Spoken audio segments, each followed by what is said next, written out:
What's up mga koys? It's me, Koys King. Linggo ngayon, maglilinis tayo ng kapaligiran at mag-workout tayo.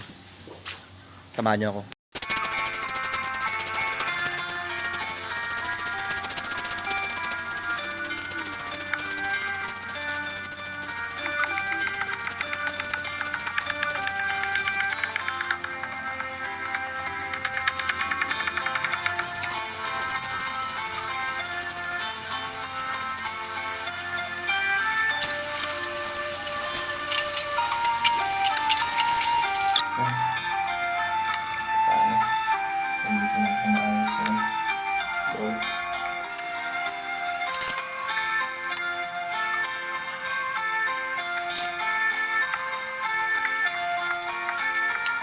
Tapos na tayo maglinis, mag-workout at magkain ng umagahan.